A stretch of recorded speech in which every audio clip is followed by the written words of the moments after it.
Eu saí de Campinas em 2017 para pastorear a primeira IPI de Assis. Assis é uma cidadezinha, 100 mil habitantes mais ou menos, bem na divisa ali com o Paraná, né? E quando eu cheguei lá nessa cidade, duas coisas aconteceram.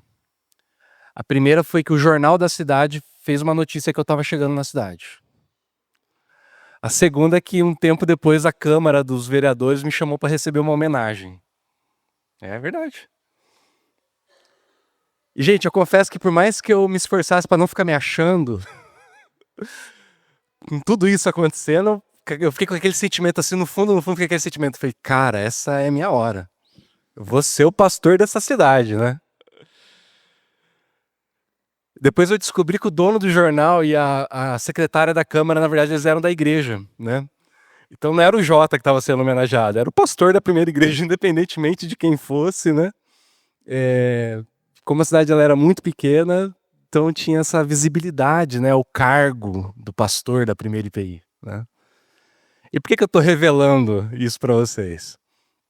Porque a gente está nessa série de mensagens chamada Bento, é um acróstico, né? Onde a gente estamos refletindo sobre 5 práticas para abençoarmos nossos amigos, nossos vizinhos.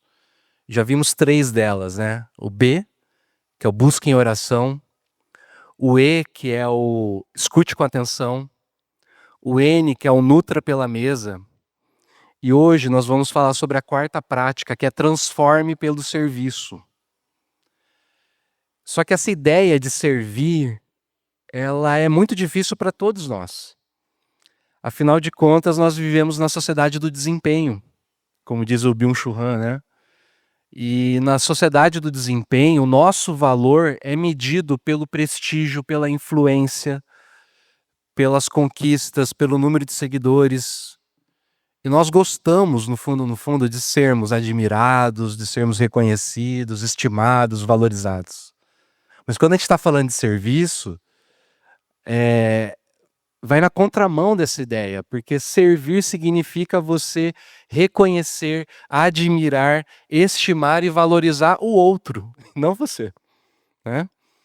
O C.S. Lewis falava que quando você está diante de uma pessoa que de fato é humilde, o segredo é o seguinte, ela não fala, como é que fala? Ela não, o lance não é que ela se diminui, é que ela não fala dela, na verdade, ela se interessa por você. Então, o humilde não é aquele que se rebaixa. Porque muitas vezes, quando a gente fica se rebaixando, na verdade, a gente está querendo mostrar o quanto nós somos, né?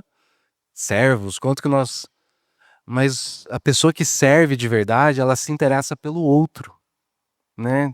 De fato. E, obviamente, que numa cultura tão obcecada com a própria imagem, essa ideia de serviço é, no mínimo, muito estranha.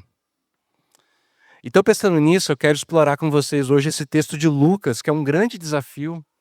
Foi para os discípulos de Jesus que ouviram essa palavra, né, em primeira mão, e continua sendo um grande desafio para nós. Então vamos ler lá o texto que está em Lucas 22, do verso 24 ao verso 30. Queria chamar, pai, você pode fazer essa leitura? Depois começaram a discutir entre si qual deles era o mais importante. Jesus lhes disse: Neste mundo, os reis e os grandes homens exercem poder sobre o povo, e, no entanto, são chamados de seus benfeitores. Entre vocês, porém, será diferente. Que o maior entre vocês ocupe a posição inferior, e o líder seja o servo. Quem é mais importante, o que está à mesa ou o que serve? Não é aquele que está à mesa? Mas não aqui, pois eu estou entre vocês como quem serve. Vocês permaneceram comigo durante o meu tempo de provação. E assim como meu Pai me concedeu um reino, eu agora lhes concedo o direito de comer e beber à minha mesa em meu reino. Vocês se sentarão em tronos e julgarão as 12 tribos de Israel. Essa é a palavra de Deus. Vamos orar mais uma vez, pedir para Deus iluminar a nossa mente. Pai, tua palavra foi lida, nosso pedido é que teu Espírito Santo ilumine nossa mente, nosso coração, ajuda a gente a estar, ó Deus, com toda a atenção capturada pela tua palavra. Em nome de Jesus. Amém. A gente olhando para esse texto, com certa distância de tempo, de geografia, de cultura, pode parecer um absurdo para nós, né, que nessa altura do campeonato, os discípulos estivessem disputando a respeito de quem era o mais importante. Só que antes de nós julgarmos esses homens, nós precisamos entender bem qual é o contexto que eles viviam, porque talvez se nós estivéssemos no lugar deles, nós faríamos as mesmas coisas. E qual que era o contexto religioso, social, político que eles viviam? É necessário nós lembrarmos o seguinte, os judeus, eles viviam oprimidos por povos estrangeiros por mais de 400 anos, quando esse texto aqui aconteceu.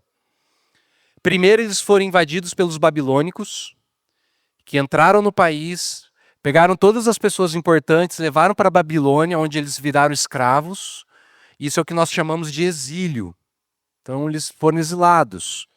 Depois, uma sucessão de impérios estrangeiros dominou sobre eles, cobrando altos impostos e gerando muita tensão, porque em termos culturais, religiosos, porque eles acabavam impondo a cultura deles sobre os povos, né, que eles estavam dominando. Então os costumes e valores pagãos estavam sempre ali em tensão com os judeus. E aí o N.T. Wright, que é um teólogo, né, um biblista, ele vai falar para a gente que muitos judeus do tempo de Jesus acreditavam que eles ainda viviam no exílio. Porque apesar deles terem retornado da Babilônia séculos antes, porque para eles o fim do exílio não era só uma questão de libertação geográfica, mas a libertação espiritual, social e política. E como isso ainda não tinha acontecido, como ainda não tinha um rei sobre Israel governando, é como se as promessas de Deus estivessem suspensas ainda. E aí, se a gente se lembrar também que tem um texto lá em Daniel, capítulo 9, verso 24 e 25, que fala assim, que Daniel fala que o fim do exílio vai acontecer depois de um tempo de 70 anos vezes 7. Ou seja, são 490 anos. E dá exatamente mais ou menos com o tempo ali que Jesus vem. Então é como se eles ainda estivessem vivendo dentro desse exílio. Por quê? Porque eles ainda estavam debaixo da opressão estrangeira, principalmente com Roma governando. Então o que eles esperavam, os discípulos esperavam de Jesus, o que era? Que ele criasse um grande exército que libertasse eles do poder, principalmente ali do Império Romano. Então quando nós vemos esses homens, e presta atenção, não estou falando homens no sentido de ser humano, estou falando homens mesmo, né?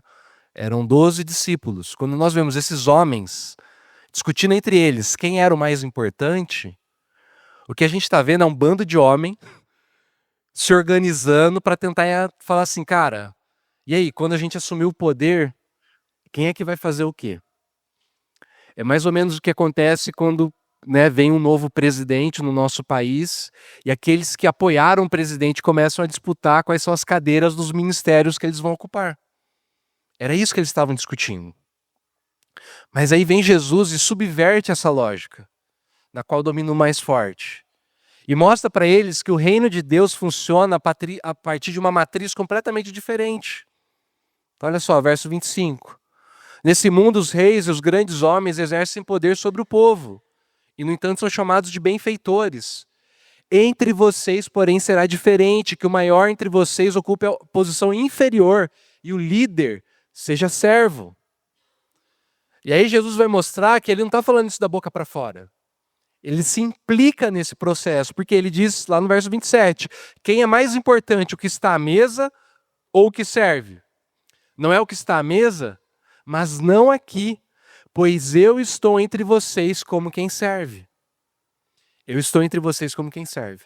Lucas fala quase de passagem, né, que Jesus estava ali como quem serve. Mas quando a gente olha o mesmo relato lá em João, no Evangelho de João, a gente tem aquela cena famosa conhecida como lava-pés. E é o seguinte, os banquetes no Oriente Médio não eram celebrados em mesas como nós temos hoje.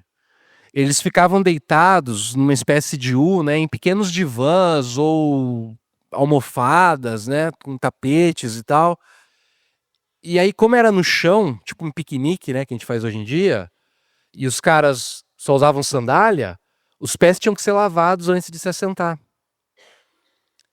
E nessa cena aqui, que na verdade é a última ceia de Jesus, não tinha nenhuma mulher, não tinha nenhuma criança e não tinha nenhum empregado para lavar os pés.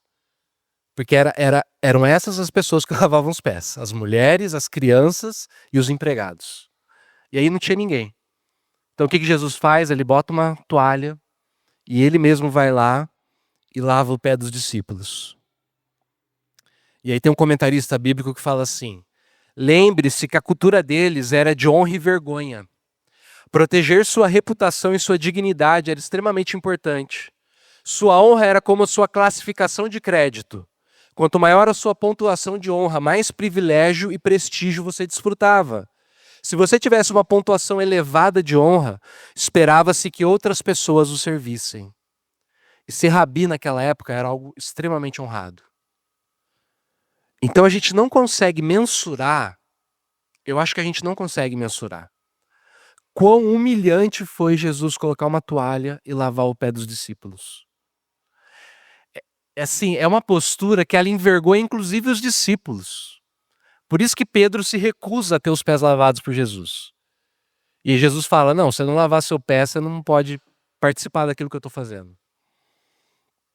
E aí é mais bonito porque Jesus conclui assim, né, lá em João 13, do 12 ao 17. Vocês entendem o que eu fiz? Jesus pergunta aos discípulos. Vocês me chamam de mestre e senhor, e têm razão, porque eu sou. E uma vez que eu, seu senhor e mestre, lavei seus pés, vocês devem lavar os pés uns dos outros. Eu lhes dei um exemplo a ser seguido. Façam como eu fiz a vocês. Eu lhes digo a verdade, o escravo não é maior que o seu senhor, nem o mensageiro é mais importante que aquele que o envia. Agora que vocês sabem essas coisas, serão felizes se as praticarem. Gente, vocês percebem o que Jesus faz aqui? Ele inverte completamente a lógica de poder, ele vira de ponta cabeça o status quo da época. Ele subverte a maneira que aquela sociedade estava organizada. E não é só nesse momento, na verdade, em todo o ensino de Jesus, em toda a vida dele, todo o ministério dele, ele vai abalando gradualmente essa estrutura de poder. E aí quando chega nesse momento que ele lava o pé dos discípulos, como chega nesse momento que ele na mesa é como quem serve, ele dá o checkmate. Entendeu? Foi a cartada final, foi o checkmate para falar assim, olha, tudo que vocês conhecem, eu estou invertendo. Ou seja, o que Jesus está fazendo? Jesus está questionando a lógica do patriarcado, onde o homem é mais importante que a mulher. Peguei. Teve um cutucãozinho ali, ó. Então ele está invertendo essa lógica do patriarcado, onde o homem é mais importante que a mulher, onde o adulto é mais importante que a criança, onde o senhor é mais importante que o empregado. Que mais? Ele está questionando o etnocentrismo, o nacionalismo dos judeus, que creem que a própria nação, a própria cultura, a própria etnia é superior à dos estrangeiros. Que crê que a minha religião é mais pura, é mais verdadeira do que a daqueles que estão fora. É por isso então que Paulo vai falar mais para frente, lá em Gálatas 3:28. Desse modo, não existe diferença entre judeu e não judeu, entre escravo e pessoa livre, entre homens e mulheres. Todos vocês são um só por estarem unidos com Cristo Jesus. É por isso que eu quero ler um comentário do Tim Keller, né? Tá aí na liturgia e é um comentário bem longo. Se você quiser ler junto comigo, acompanhe essa leitura porque ela é mais extensa. Eu vou ler o que Tim Keller escreve porque eu não falaria melhor do que ele escreveu. Então ele diz assim: visto que Jesus foi o rei que se tornou servo, vemos uma inversão de valores em sua administração do reino. No reino de Jesus, os pobres, os sofridos e os perseguidos estão acima dos ricos, reconhecidos e satisfeitos. Os primeiros serão os últimos. Por que seria assim? Essa inversão é uma forma de imitar o padrão da salvação de Cristo. E aí ele cita Filipenses 2, de 1 a 11, né? Tende em vós o mesmo sentimento que havia em Cristo Jesus, que embora sendo Senhor, se fez servo, né? E se humilhou até a morte, morte de cruz. Por isso Deus o exaltou acima de todo nome. Então ele continua, embora Jesus fosse rico, ele se tornou pobre. Embora fosse rei, serviu. Embora fosse o mais importante, fez-se servo de todos. Jesus triunfou sobre o pecado, não pelo poder, mas pelo serviço sacrificial. Ele venceu ao perder tudo. Isso é totalmente o oposto da maneira de pensar do mundo, a qual valoriza o poder, o reconhecimento, a riqueza e o status. Presta atenção nisso. O Evangelho cria, então, um novo tipo de comunidade que serve, com pessoas que vivem de um modo completamente incomum como seres humanos. Superioridade racial e social, acúmulo de dinheiro e poder à custa dos outros, anseio por reconhecimento e popularidade. Tudo isso são marcas da vida no mundo, representam o oposto da mentalidade do Evangelho.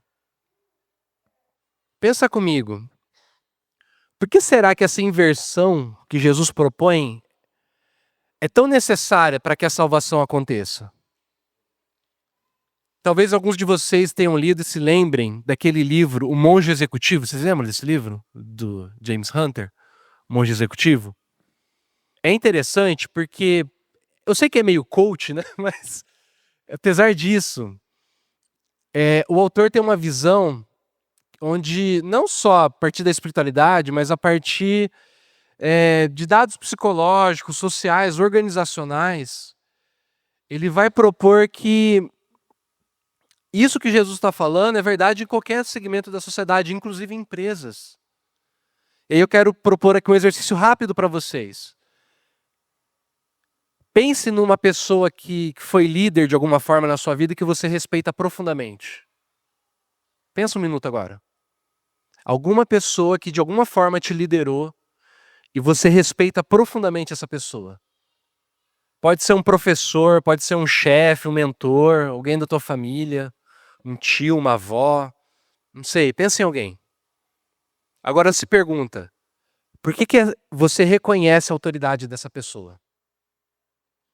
O Hunter vai falar pra gente que você reconhece a autoridade desse líder porque ele ou ela satisfez as suas necessidades legítimas. Não suas vontades egoístas, não seus caprichos, mas aquilo que você precisava de fato. Aquilo que era importante para você, para que você pudesse amadurecer, viver bem. E aqui vale um exemplo simples, né? Os nossos pais, avós. Um pai, uma mãe suficientemente bom não é aquele que dá tudo que o filho quer. É aquele ou aquela que dá aquilo que a criança precisa. Às vezes um filho quer comer sorvete antes do almoço, né? Às vezes ele quer dormir tarde, às vezes ele quer um brinquedo novo a cada dia. Um pai e uma mãe suficientemente bom, uma avó, um vô, vai falar não. Por quê? Porque ele ama a gente. E esse não é serviço também, é sacrifício, é cuidado. O Hunter afirma que toda autoridade verdadeira não vem de um cargo ou uma postura. Lembra que eu falei lá no começo, né? Não é o pastor da primeira IPI de Assis, né, que vai ser um cara importante. Não é o cargo que determina isso.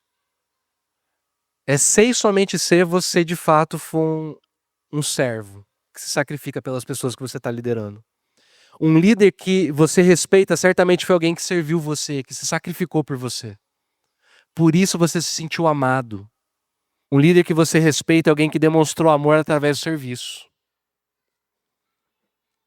Eu sei que a família da Bia, né, tá pensando na vovó Lulu nessa hora. Eu falei que, ouvindo, né, o testemunho de vocês lá, eu fiquei muito triste de não poder ter convivido mais com ela. Porque ela é exatamente a encarnação disso, né? Alguém que serviu, alguém que amou, alguém que se sacrificou pela família. E agora vocês estão aqui hoje, né? É isso, um líder que a gente respeita é alguém que demonstrou amor através do serviço. Lembra da cena do lava-pés? Ela começa assim, ó.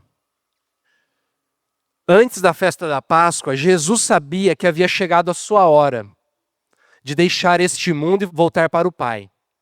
Olha que lindo isso. Ele tinha amado os seus discípulos durante o seu ministério na terra e os amou até o fim. Jesus sabia que o Pai lhe dera autoridade sobre todas as coisas e que viera de Deus e voltaria para Deus. Assim levantou-se da mesa, tirou a capa e enrolou uma toalha na cintura. Olha que coisa linda. Ele tinha amado os seus discípulos até o fim e ele sabia que ele tinha toda a autoridade. Porque ele tinha autoridade, ele se levantou, pôs uma toalha e se abaixou para servir.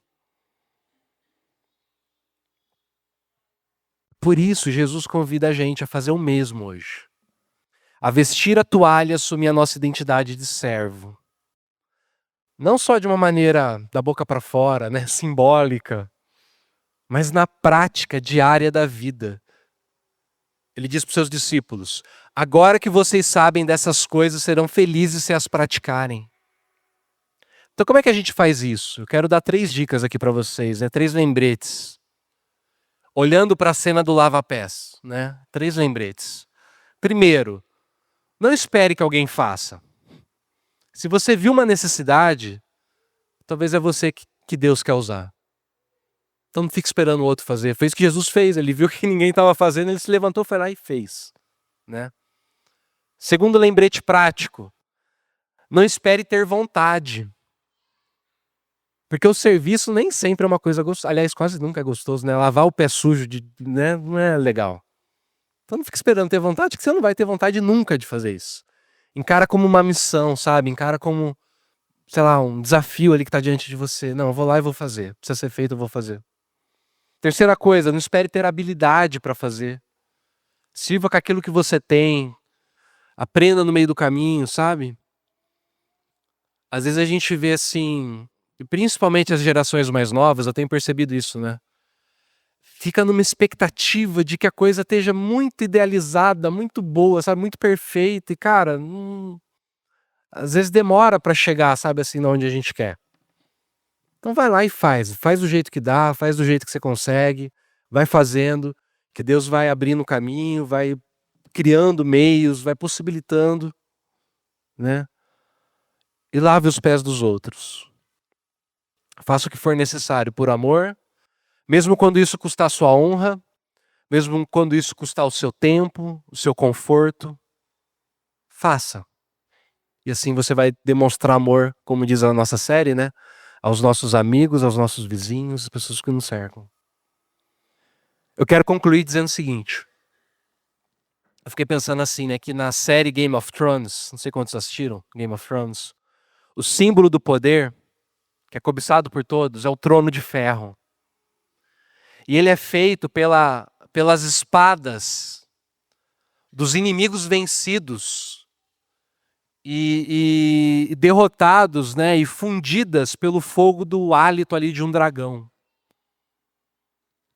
Esse trono representa a lógica do mundo, Conquista, dominação, vencer, poder, a partir desse hálito, dragonesco. A gente sabe que o dragão também na Bíblia, pelo menos, é um símbolo do inimigo. Então essa é a lógica do mal, Conquistar, vencer, derrotar a qualquer custo, de qualquer jeito. Eu fiquei pensando, como seria o trono no reino de Deus? Com certeza não seria feito de aço. Eu penso que talvez ele seria feito de madeira. Porque aquele que se tornou servo foi obediente até a morte, morte de cruz. Ele pagou o preço da humilhação, do se despir da glória, sendo obediente até a morte, morte de cruz, morte no madeiro. É por isso, e talvez, mesmo esse trono sendo de madeira, no reino de Deus ele está vazio. Porque aquele que ocupa o trono, sai do trono, pega uma toalha para poder servir. De tal forma que é a partir do serviço que o reino de Deus se manifesta. Tive fome, vocês me deram de comer. Tive sede, me deram de beber. Estava doente, preso, nu, e e vocês cuidaram de mim. É assim que a gente vai transformar a vida dos nossos amigos e vizinhos. Não pelo poder, mas por amor sacrificial que serve. Isso já aconteceu ao longo da história. A gente olha para a história do mundo, da igreja. No século II, por exemplo, o Império Romano enfrentou severas pestes, epidemias. E diz que quando todo mundo fugia das cidades, os cristãos ficavam na cidade para cuidar dos doentes. Muitos perderam suas vidas. Mas ao se sacrificarem, esse amor foi conquistando o coração dos pagãos.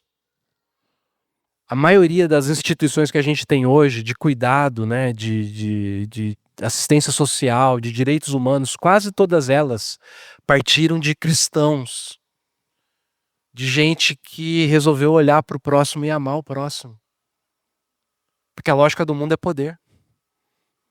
E até hoje, nas periferias do Brasil, nas periferias do mundo, quando o Estado não chega, são os cristãos que estão lá. De igrejas pequenas, periféricas, de gente pobre, mas que estão lá fazendo a diferença. Então imagina se a nossa igreja for um grupo de discípulos e discípulas que vestem a toalha e ajudam uns aos outros. Sabe o que vai acontecer? Essa comunidade aqui vai ser um pedacinho do céu. Porque o reino de Deus é isso. E a gente vai antecipar o reino de Deus. Vamos orar? Pai, eu peço que o Senhor ajude a gente a viver essa palavra, Deus. Eu confesso que é um desafio, ó Pai, para mim e eu creio que para os meus irmãos também. Porque eu prefiro ficar no conforto, eu prefiro ficar na segurança do que me envolver, ó Deus, com aqueles que precisam. E nós preferimos muitas vezes o conforto, a segurança, o quentinho da nossa casa, do nosso lar. Mas eu peço, ó Deus, que o Senhor incomode o nosso coração, ó Pai. Que o Teu Espírito Santo, ó Deus, nos dê um santo desassossego para a gente enxergar o outro, ó Deus, para a gente enxergar o próximo e nos movermos, ó Pai, da nossa segurança, ó Deus, do nosso caminho, para abençoarmos aqueles que nos cercam, que precisam de Ti, ó Pai. A gente está no inverno, nesse tempo frio, tanta gente na rua, Deus, tanta gente precisando. Eu peço, Senhor, ajude a gente, ó Pai, a não só, ó Pai, da boca para fora, Deus, mas que nós possamos viver isso, ó Pai, a cada dia. Em nome de Jesus, ó Pai, nos fortaleça, Deus, no serviço. E que possamos abençoar amigos e vizinhos, ó Deus. Pessoas que precisam do Senhor, ó Pai, pessoas que precisam de cuidado. Que o nosso dinheiro, que o nosso recurso, ó Pai, que o nosso tempo, que os nossos afetos, ó Deus, tudo aquilo que a gente é e tem, ó Deus, esteja à disposição do Teu reino. Em nome de Jesus que eu te peço, ó Pai. Amém.